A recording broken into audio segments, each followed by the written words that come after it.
사랑하는 여러분, 오늘도 새날이 시작되었습니다.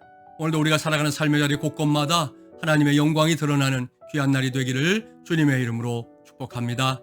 오늘 여러분에게 전하고 싶은 하나님의 말씀, 구약성경 창세기 13장 18절 말씀입니다. 이에 아브라함이 장막을 옮겨 헤브론에 있는 마므레 상수리 수풀에 이르러 거주하며 거기서 여호와를 위하여 제단을 쌓았더라 기록하고 있습니다. 이 말씀 우리가 잘 아는 믿음의 조상 아브라함에 관한 말씀입니다.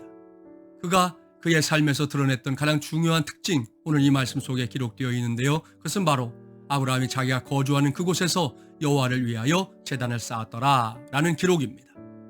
아브라함이 제대로 등장하는 창세기 12장에서도 자주 여호와를 위하여 제단을 쌓았더라 이 기록을 찾을 수 있는데요. 이것은 오늘날로 말하면 다름 아닌 예배 중심의 신앙, 예배를 중시하는 신앙이다. 그렇게 말씀드릴 수 있습니다.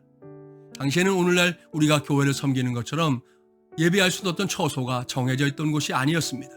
그 당시에는 그저 다니다가 어떤 장소에 머물게 되면 그곳에서 작은 제단을 쌓아놓고 예배를 드렸던 것이 바로 아브라함의 신앙이었는데요. 이와 같은 그의 신앙은 하나님을 기쁘시게 하기에 충분했습니다. 아시는 대로 하나님은 아브라함을 복주셨고 아브라함은 복주신 하나님을 찬양하며 하나님께 영광 돌리는 삶을 계속해서 이어나갔던 것입니다. 그 삶의 중심에 다른 것이 아닌 예배가 있었다는 것, 오늘 우리에게 큰 도전이 됩니다. 코로나19 시대가 시작되고 벌써 1년 반이 지났는데요. 그로 인해서 가장 많이 영향을 받은 것 중에 하나는 아마도 우리의 예배 생활일 것입니다. 여전히 예배하는 데 힘쓰는 성도들이 있는가 하면 이와 같은 변화의 상황 속에서 예배를 소홀히 여기게 된 그런 성도들도 있는 것이 오늘의 현실입니다. 이러한 때 우리가 진정으로 해야 할 것이 무엇입니까?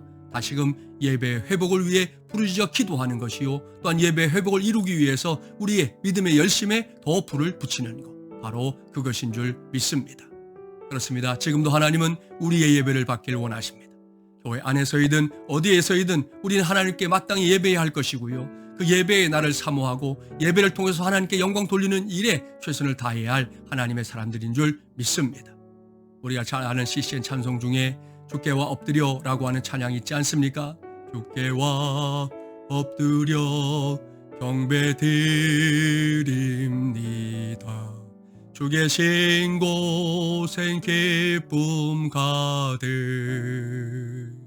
무엇과도 누구와도 바꿀 수 없네. 마지막 고백이 무엇입니까? 예배드림이 기쁨 됩니다. 할렐루야. 오늘도 이것이 우리의 고백되고 우리의 신앙이 되기를 주님의 이름으로 축복합니다.